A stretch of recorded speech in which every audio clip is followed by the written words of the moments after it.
স্বাগত জানিয়ে শুরু করছি এইচএসসি পরীক্ষা 2021 সালে এইচএসসি পরীক্ষা সংগঠিত হবে এবং সেই এইচএসসি পরীক্ষার যে পুনর্বিন্যাসকৃত পাঠ্যসূচি করা হয়েছে, অর্থাৎ নতুন যে সিলেবাস সাজানো হয়েছে বা সিলেবাসের যে সংশোধনী আনা হয়েছে এবং সেই সংশোধনীর বিষয় নিয়ে আজকে আমরা আলোচনা করব। আমরা সবাই জানি যে কোভিড-19 পরিস্থিতির কারণে তোমাদের আসন্ন 2021 সালে যে এইচএসসি পরীক্ষা বোর্ড যে এইচএসসি পরীক্ষা সংগঠিত হবে এবং সেই এইচএসসি পরীক্ষায় তোমরা সবাই ভালোভাবে প্রস্তুতি গ্রহণ করবে এবং তোমরা যেন ভালোভাবে প্রস্তুতি গ্রহণ করতে পারো, তোমাদের কথা ভেবেই সিলেবাসটি প্রায় বলা যায় 50% মতো কমিয়ে দেওয়া হয়েছে।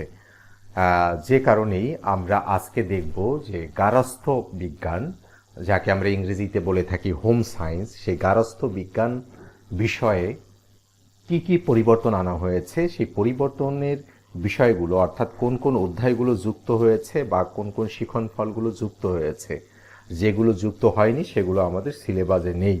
তাহলে আমরা আজকে দেখব যে নতুন সিলেবাসে গার্হস্থ্য বিজ্ঞান বিষয়টি কোন কোন অধ্যায় যুক্ত হয়েছে এবং এটা আলোচনার পূর্বে আমরা একটু ঢাকা শিক্ষা বোর্ড কর্তৃক যে মেসেজটি রয়েছে সেই মেসেজটি আমরা একটু দেখতে চাই।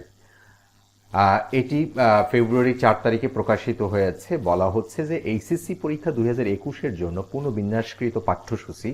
আমরা নিচের একটি লেখা দেখতে পাচ্ছি যে জাতীয় শিক্ষাক্রম পাঠ্যপুস্তক বোর্ড বাংলাদেশ কর্তৃক প্রেরিত এইচএসসি পরীক্ষা 2021-এর জন্য পুনর্বিন্যাসকৃত পাঠ্যসূচি। আমরা সম্পূর্ণ মেসেজটি একটু দেখি। তাহলে আমরা আলোচনায় চলে যাই। আজকে আলোচনা করব গার্হস্থ্য বিজ্ঞান প্রথম পত্রের বিষয়কোড 273। আমরা দেখব যে কোন কোন বিষয়গুলো যুক্ত হয়েছে। প্রথম কলামে আমরা দেখতে পাচ্ছি অধ্যায় এবং অধ্যায় শিরোনাম, তারপরে হচ্ছে যে পাঠ্যপুস্তকের উল্লেখিত শিখন ফলসমূহ, পাঠ ও পাঠের শিরোনাম, প্রয়োজনীয় এই পাঠটি সম্পন্ন করতে বা এই শিখন ফলটি সম্পন্ন করতে কয়টি ক্লাসের প্রয়োজন হবে এবং ক্লাসের ক্রমের ধারাটা দেয়া আছে এবং মন্তব্যের ঘরে যদি কোনো প্র্যাকটিক্যাল নিয়ে যদি কোনো মন্তব্য থাকে তাহলে মন্তব্যের ঘরে আমরা দেখতে পাবো। এবং পূর্ণমান নিয়ে একটু কথা বলছি। পূর্ণমান পূর্বের ন্যায়ই থাকবে, অর্থাৎ পূর্বে 100 মার্কের ছিল গার্হস্থ্য বিজ্ঞান এবং 75 মার্কের হচ্ছে থিওরি বা তত্ত্বীয় এবং ব্যবহারিক হচ্ছে 25 মার্কের এবং ঠিক একইভাবে রয়েছে। এবং আমরা এই সিলেবাসের শেষের দিকে আমরা যে বিষয়টা একটু খেয়াল করব সেটা হচ্ছে যে প্রশ্নপত্র প্রণয়নের ধারা এবং মানবন্টন অপরিবর্তিত থাকবে, শুধুমাত্র পরিবর্তিত হয়েছে সিলেবাসটি অর্থাৎ পাঠ্যসূচিতে পরিবর্তন আনা হয়েছে। তাহলে আমরা প্রথম পত্রের গার্হস্থ্য বিজ্ঞান প্রথম পত্রের আমরা দেখতে পাচ্ছি তৃতীয় অধ্যায় হচ্ছে গৃহ সম্পদ ব্যবস্থাপনা। গৃহ সম্পদ ব্যবস্থাপনা এই অধ্যায়ের পাঠ ও পাঠের শিরোনামগুলো হচ্ছে সম্পদ, সম্পদের বৈশিষ্ট্য, সম্পদের শ্রেণীবিভাগ, অর্থ সম্পদ ব্যবস্থাপনা, পারিবারিক আয় ও ব্যয়ের প্রকারভেদ, পারিবারিক ব্যয়, বাজেট, প্রকারভেদ, সুবিধা ও সীমাবদ্ধতা, বিবেচ্য বিষয়সমূহ, বাজেটের খাত এবং ব্যবহারিক আমরা একটা দেখতে পাচ্ছি পারিবারিক বাজেট।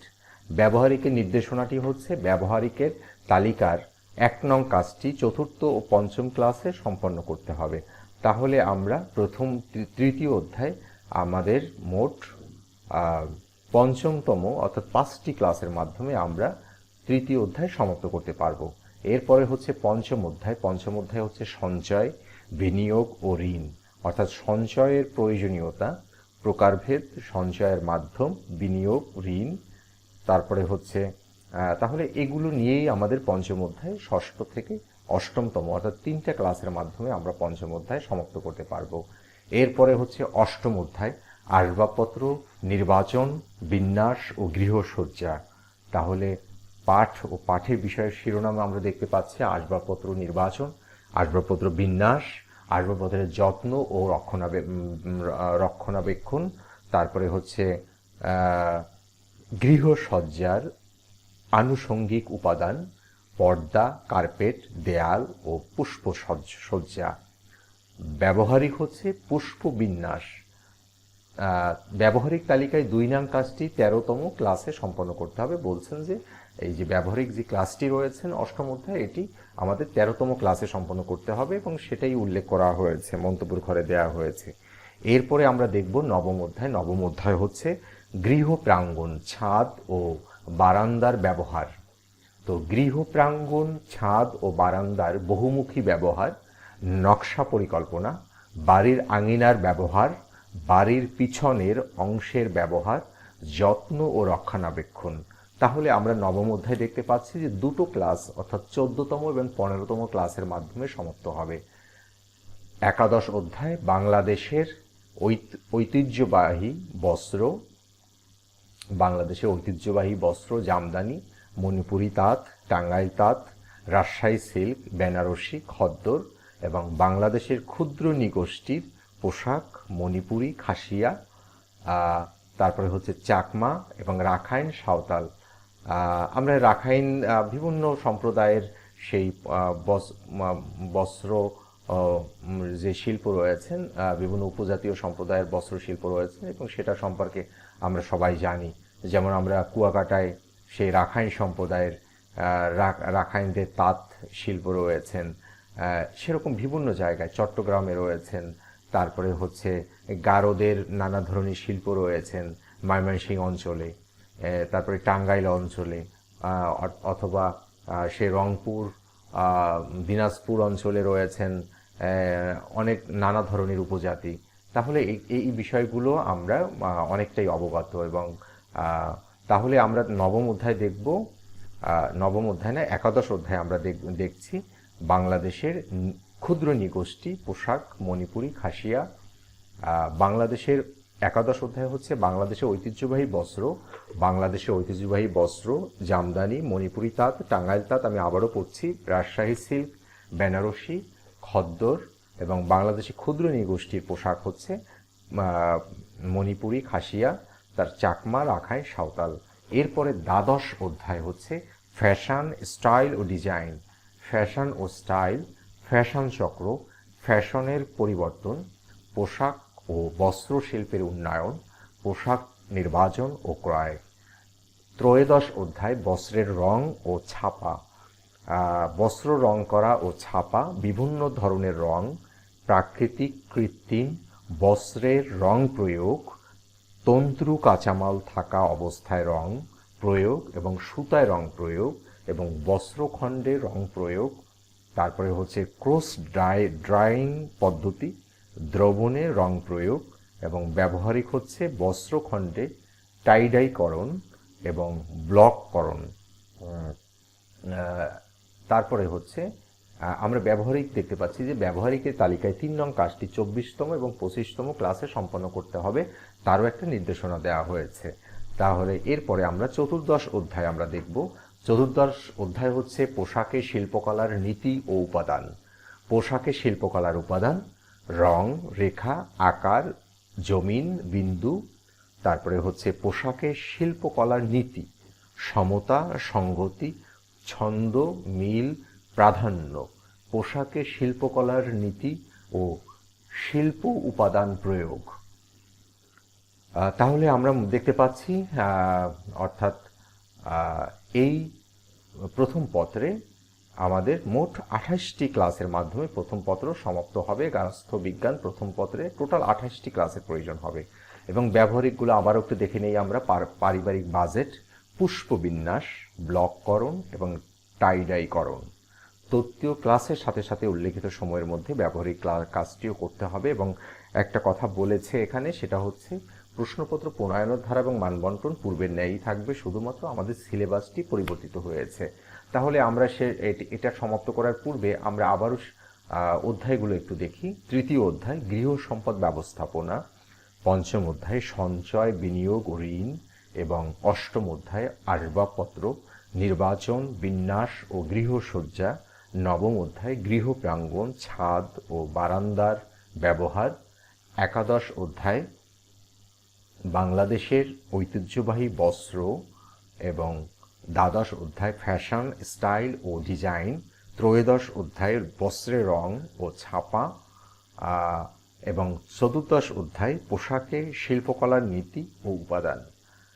এবারে আমরা গার্হস্থ্য বিজ্ঞান অর্থাৎ হোম সায়েন্স আমরা বলি, এটার দ্বিতীয় পত্রে 274 বিষয়কোড। দ্বিতীয় পত্র আমরা দেখব যে কোন কোন বিষয়গুলো যুক্ত হয়েছে। প্রথম অধ্যায়ে আমরা দেখতে পাচ্ছি বাংলাদেশের বর্তমান পারিবারিক পরিবার কাঠামো, সমাজ ও পরিবার, পরিবারের শ্রেণীবিভাগ, পরিবারের বৈশিষ্ট্য, পরিবারের কার্যাবলী, পরিবারের উপর সমাজ, পরিবারের প্রভাব, পারিবারিক বন্ধন, পরিকল্পিত পরিবার এবং শিশুর শারীরিক ও মানসিক বিকাশে পরিকল্পিত পরিবার। এরপরে হচ্ছে চতুর্থ অধ্যায় নবজাতক, প্রসূতি, মায়ের যত্ন ও শিশুর টিকা, নতুন শিশুর আগমনী, পরিবারের প্রস্তুতি, সদ্যজাত শিশুর জন্য প্রয়োজনীয় দ্রব্যাদি, নবজাতক, স্বাস্থ্য রক্ষা ও সুস্থতার পরিমাপ, পরিচর্যা, কয়েকটি স্বাস্থ্যগত সমস্যা এবং প্রসূতি মায়ের যত্ন, নবজাতকের খাদ্য, মায়ের দুধের গুণাগুণ, বুকের দুধ পান করানোর নিয়ম, তারপরে হচ্ছে শিশুর টিকা। তাহলে আমরা চতুর্থ অধ্যায়ে এই বিষয়গুলো খুবই গুরুত্বপূর্ণ। এবং ষষ্ঠ অধ্যায়ে আমরা দেখতে পাচ্ছি বিশেষ চাহিদা সম্পন্ন শিশু, যাকে আমরা স্পেশাল চাইল্ড বলে থাকি। বিশেষ চাহিদা সম্পন্ন শিশু, প্রতিবন্ধী শিশু এবং এর শ্রেণী বিভাগ, চিহ্নিতকরণ, শিক্ষা পদ্ধতি এবং অটিস্টিক শিশুর শ্রেণী বিভাগ, চিহ্নিতকরণ এবং শিক্ষাদান পদ্ধতি, বিশেষ চাহিদা সম্পন্ন শিশুদের প্রতি পরিবার ও সমাজের দায়িত্ব। তারপরে হচ্ছে অষ্টম অধ্যায় মানসিক স্বাস্থ্য ও প্রজনন স্বাস্থ্য, মানসিক স্বাস্থ্যের লক্ষণ, মানসিক স্বাস্থ্যের বৈশিষ্ট্য, মানসিক স্বাস্থ্যের উপাদান, শিশুর মানসিক স্বাস্থ্য গঠনে উপযুক্ত পরিবেশ, প্রজনন স্বাস্থ্য এবং প্রজনন স্বাস্থ্যের প্রয়োজনীয়তা, প্রজনন স্বাস্থ্য রক্ষার উপায়, প্রজনন স্বাস্থ্যের উপাদান এবং এইচআইভি এবং এইডসের ঝুঁকি প্রতিরোধ এবং এইডস আক্রান্তদের প্রতি পরিবার ও সমাজের ভূমিকা। তারপরে হচ্ছে দশম অধ্যায় পরিপাক তন্ত্র, পরিপাক ও শোষণ, পরিপাকতন্ত্রের গঠন, পরিপাক গ্রন্থি ও গ্রন্থি নিঃসৃত জারক রস, খাদ্য পরিপাক ও শোষণ, কার্বোহাইড্রেট, প্রোটিন, ফ্যাট। এরপরে হচ্ছে একাদশ অধ্যায় হচ্ছে শক্তি চাহিদা, শক্তির প্রয়োজনীয়তা, শক্তির পরিমাপ, শক্তি চাহিদা নির্ণয়, বিবেচ্য বিষয়, শক্তি চাহিদায় প্রভাবিত বিষয় এবং ব্যক্তি শক্তি চাহিদা নির্ণয়। আমরা এখানে একাদশ অধ্যায় দেখতে পাচ্ছি যে ব্যবহারিক এর তালিকায় প্রথম কাজটি 35 ও 36তম ক্লাসে সম্পন্ন করতে হবে, একাদশ অধ্যায়। এরপরে ত্রয়োদশ অধ্যায় রোগ ও পথ্য ব্যবস্থাপনা, পথ্য পরিকল্পনা, বিভিন্ন রোগের পথ্য, উচ্চ রক্তচাপ, হৃদরোগ, ডায়াবেটিস, জন্ডিস, আলসার, আমাশয়, কোষ্ঠকাঠিন্য। এবং এখানে আমরা দেখতে পাচ্ছি যে ব্যবহারিক এর তালিকার দ্বিতীয় কাজটি 39, 40, 41, 42তম ক্লাসে সম্পন্ন করতে হবে। তাহলে আমরা গার্হস্থ্য বিজ্ঞান বা হোম সায়েন্স এই বিষয়টিতে আমরা দেখতে পাচ্ছি 42টি ক্লাসের মাধ্যমে তত্ত্বগত ও ব্যবহারিক ক্লাস সম্পন্ন করতে হবে। এবং ব্যবহারিক ক্লাসগুলো আমরা আবারও একটু দেখি যে ব্যবহারিক শক্তি চাহিদা নির্ণয় এবং হৃদরোগ, জন্ডিস, ডায়াবেটিস, কোষ্ঠকাঠিন্য রোগসমূহের পথ্য পরিকল্পনা। এখানে বলা হচ্ছে যে তত্ত্বীয় ক্লাসের পাশাপাশি ব্যবহারিক ক্লাসগুলো যথাসময়ে সম্পন্ন করতে হবে। এবং আমরা প্রথমেই বলেছি যে প্রশ্নপত্রের প্রশ্নের ধারা এবং মানবন্টন পূর্বের ন্যায় থাকবে, অর্থাৎ আগে যেরকম 100 মার্কের ছিল, তত্ত্বীয় থিওরি 75 মার্ক এবং ব্যবহারিক 25 মার্ক, ঠিক সেভাবেই থাকবে। শুধুমাত্র পরিবর্তিত হয়েছে সিলেবাসে, অর্থাৎ কিছু অধ্যায় কমিয়ে দেওয়া হয়েছে। বলা যায় যে 50%-এর মধ্যে অধ্যায় কমিয়ে দেওয়া হয়েছে। তাহলে এটা শেষ করার পূর্বে আমরা অধ্যায়গুলো আবারও একটু দেখি। প্রথম অধ্যায় বাংলাদেশের বর্তমান পরিবার কাঠামো, এবং তারপরে হচ্ছে চতুর্থ অধ্যায় নবজাতক, প্রসূতি, মায়ের যত্ন ও শিশুর টিকা। তারপরে হচ্ছে ষষ্ঠ অধ্যায় বিশেষ চাহিদা সম্পন্ন শিশু, এবং অষ্টম অধ্যায় মানসিক স্বাস্থ্য ও প্রজনন স্বাস্থ্য, এবং 10ম অধ্যায় পরিপাক তন্ত্র ও পরিপাক ও শোষণ, 11 অধ্যায় শক্তি চাহিদা, 13 অধ্যায় রোগ ও পথ্য ব্যবস্থাপনা। তাহলে প্রিয় শিক্ষার্থী বন্ধুদের, শেষ করার পূর্বে এতটুকুই বলার যে প্রতিটা বিষয়ের এইচএসসি 2021 সালে যে পরীক্ষা সংগঠিত হবে এবং তার যত পাঠ্যসূচি, সংক্ষিপ্ত পাঠ্যসূচি এবং এই শর্ট সিলেবাস বা সংক্ষিপ্ত এই পাঠ্যসূচি আমরা আমাদের চ্যানেলে ভিডিও আকারে থাকবে। তোমরা তোমাদের প্রয়োজন অনুযায়ী যখনই তোমরা প্রস্তুতি নিবে বা অনুশীলন করবে তখনই তোমাদের প্রয়োজন অনুযায়ী ইউটিউব থেকে তোমরা এই চ্যানেল থেকে দেখে নিবে এবং তোমাদের বন্ধুদের নিকট আর শেয়ার করবে, যাতে তোমাদের বন্ধুরাও এই বিষয়টি সম্পর্কে উপকৃত হতে পারে, বন্ধুরাও। এবং তোমরা সবাই ভালো থাকো, সুস্থ থাকো, এই আশাবাদ ব্যক্ত করে শেষ করছি। আল্লাহ হাফেজ।